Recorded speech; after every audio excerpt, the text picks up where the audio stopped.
Remember when Hollywood promised 2025 would bring audiences back and remind everyone why theaters mattered? Instead, the box office became a wasteland of shattered dreams and jaw-dropping losses. Which blockbuster burned through millions, only to disappear faster than last week's memes?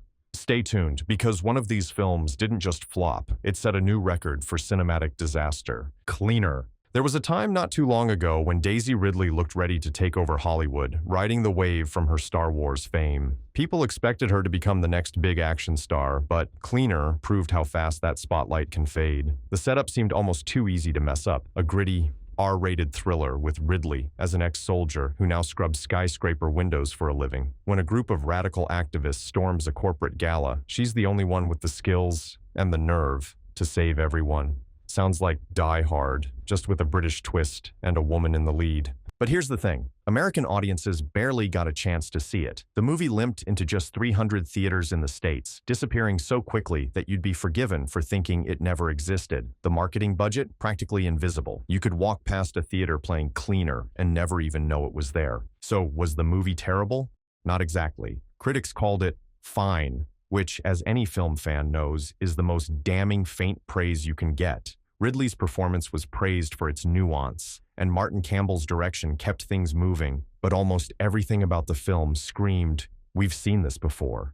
Every plot twist felt borrowed from a better movie. Audiences didn't see a reason to care, and honestly, neither did most theaters. Financially, it was a total bloodbath. The budget was $25 million, and the box office brought in just $1.3 million. To put that in perspective, some indie horror flicks filmed on iPhones have made more. It's the kind of return that makes studio accountants reach for the antacids.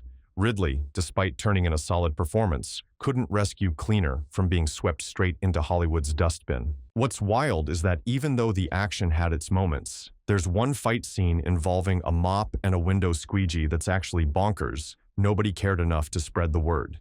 It's not that Cleaner was an embarrassment. It's that it was just another face in the crowd, utterly forgettable and instantly ignored. In a year packed with flops, that might be the cruelest fate of all. Ghost Flight. Some movies don't try to hide what they are. Ghost Flight wears its B-movie insanity like a badge of honor, but the results were still catastrophic for everyone involved. Take one disgraced secret agent, played by Josh Hartnett, add a mysterious asset known as the Ghost, and cram them onto a flight from Bangkok to San Francisco. Now fill that plane with assassins from every corner of the globe, each one trying to collect a paycheck.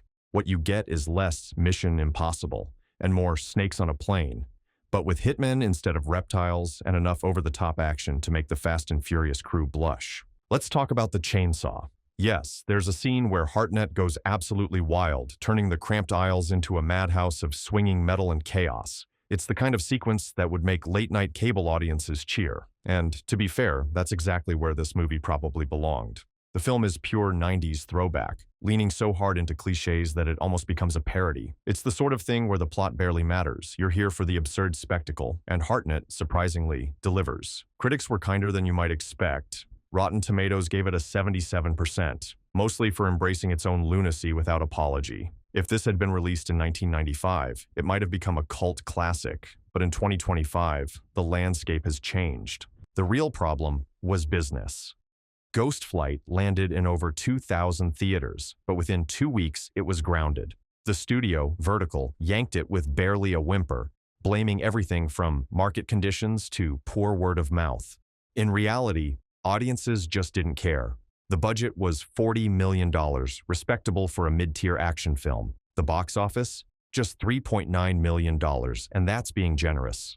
That's less than the cost of a single stunt on a real action blockbuster. There's a lesson here. You can throw chainsaws, assassins, and washed-up agents at the screen, but if nobody's paying attention, you might as well be screening your movie in an empty airplane hangar.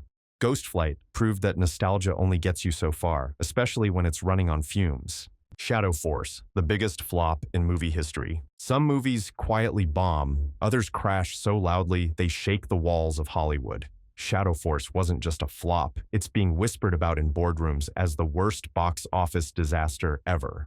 On paper, it sounded foolproof. Take Kerry Washington and Omar Sy, two respected names, throw them into a high-octane action drama about ex-special ops lovers running from their vengeful old team, and let Joe Carnahan direct the explosions. The result? A $40 million pileup that's become the stuff of studio nightmares. From the start, Shadow Force had warning signs flashing. Lionsgate kept the film away from reviewers until the last possible minute, a red flag that's rarely a good omen. When critics finally got their hands on it, the verdict was swift and brutal. Rotten Tomatoes served up a 33% score, and even action movie diehards could barely muster any enthusiasm. The story was called generic, the characters flat, and the stakes non-existent. It's the kind of script that feels like it was written by an AI after watching too many Jason Statham movies. But the real story is in the numbers. Despite a heavy push and an international marketing blitz, Shadow Force couldn't connect anywhere. International ticket sales clawed back maybe 2/3 of the budget, but Lionsgate was still left staring at a black hole of at least $10 million. To put it bluntly,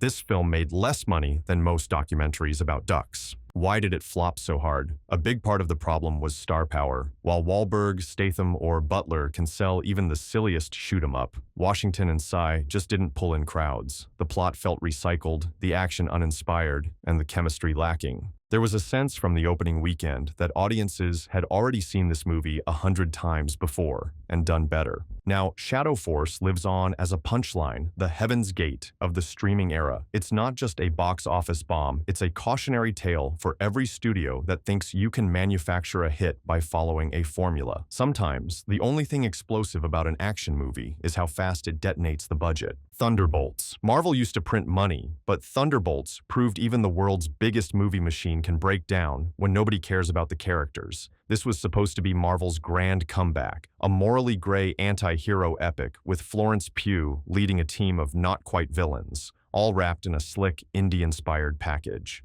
The hype was off the charts, and with a reported $180 million budget, Disney was betting big, maybe too big. Here's the plot twist. The break-even point was set at a dizzying $500 million, a bar so high that only the mightiest of superhero movies could clear it. But post-Endgame fatigue is real, and by 2025, the Marvel brand had taken hit after hit. Thunderbolts landed with the weight of a balloon, floating to a worldwide gross of $370 million at first glance. Not terrible, but in reality, a financial nightmare. Disney quietly braced for a $100 million write-off, with some insiders whispering the loss could be even higher once marketing costs are factored in. So, what went wrong?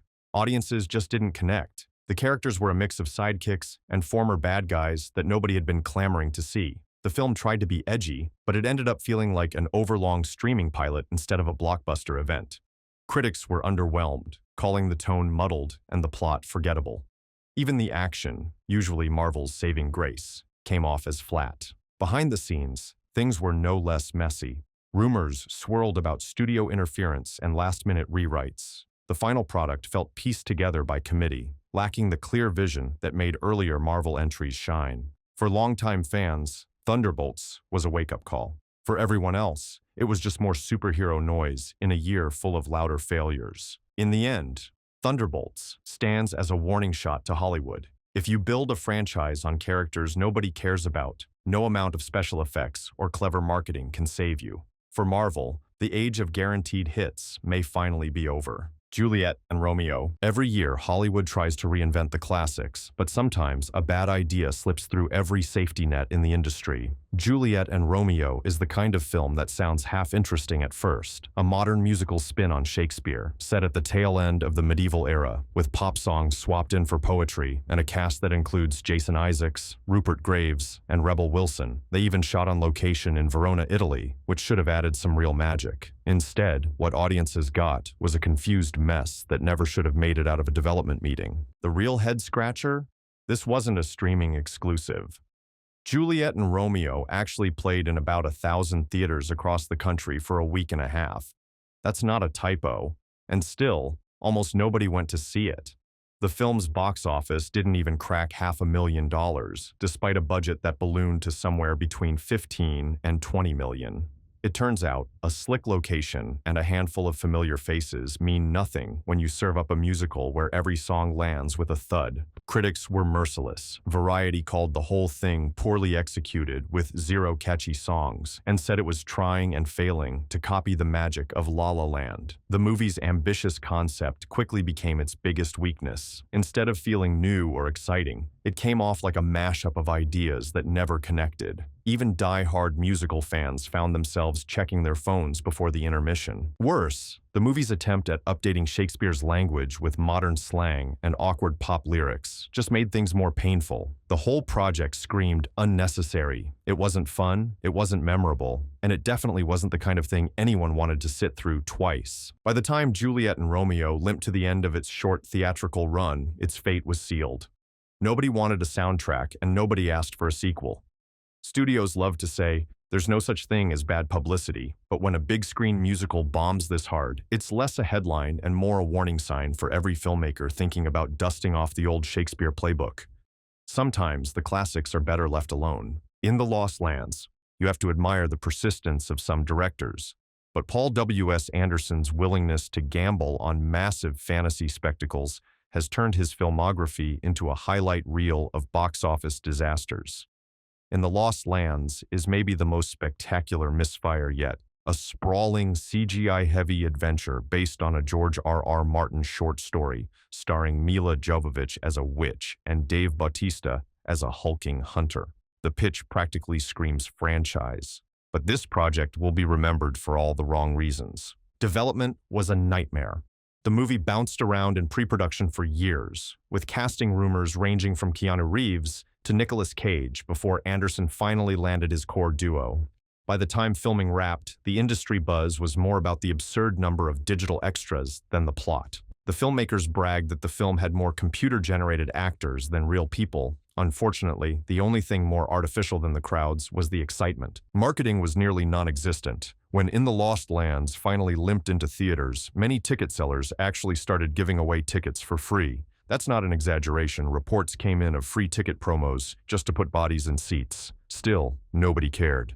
The film's budget hovered around $55 million, but it scraped together only $3 million at the box office, making it one of the most brutal losses of the year. Critical reaction was no better. Reviewers called it a monstrosity of a fairy tale and a technical achievement that nobody asked for.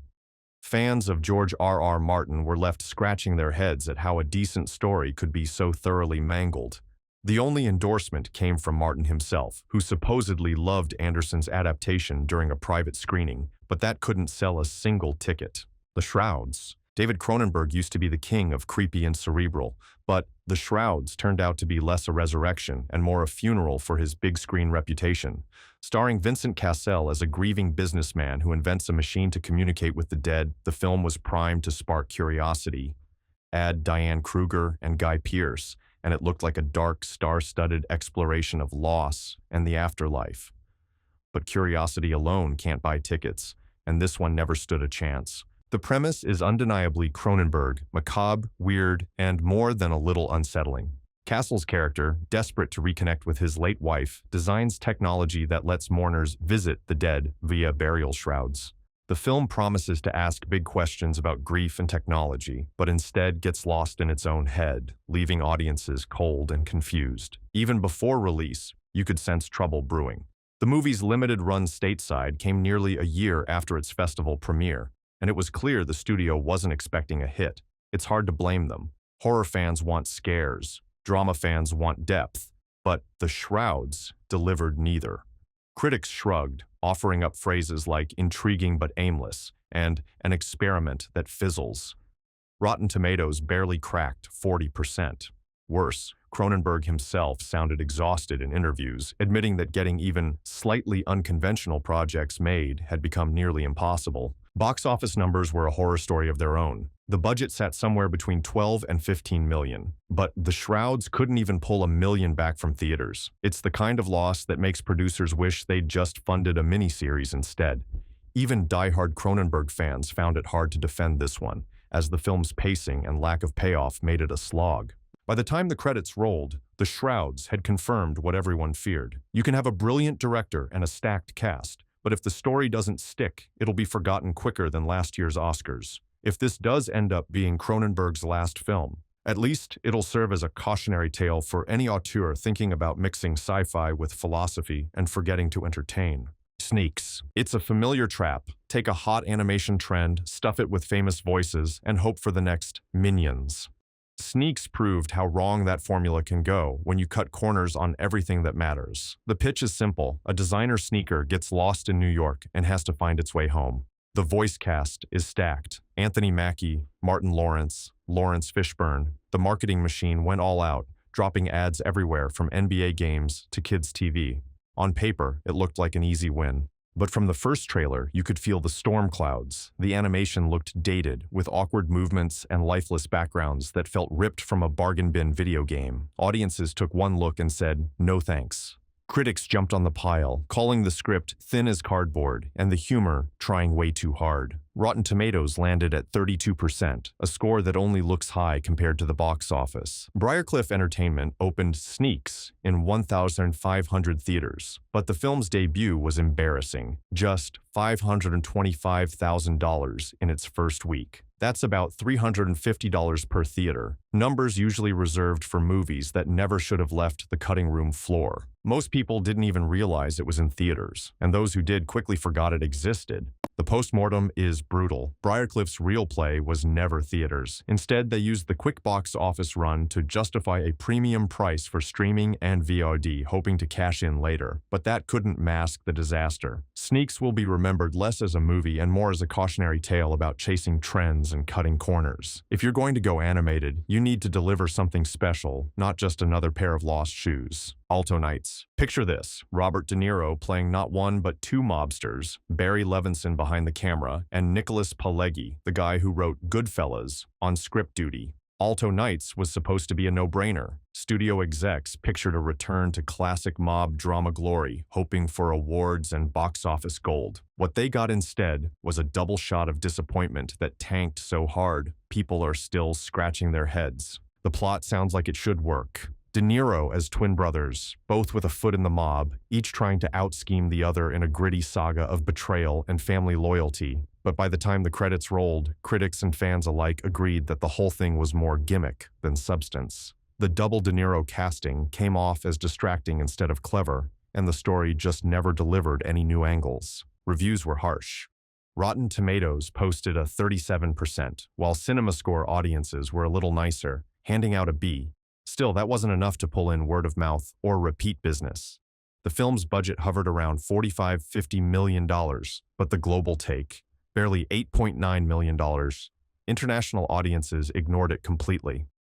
The once bulletproof mob genre had been dormant for decades, and Alto Knights proved it wasn't coming back anytime soon. What's worse, Warner Brothers greenlit the film over some executives' objections, betting that nostalgia would carry the day.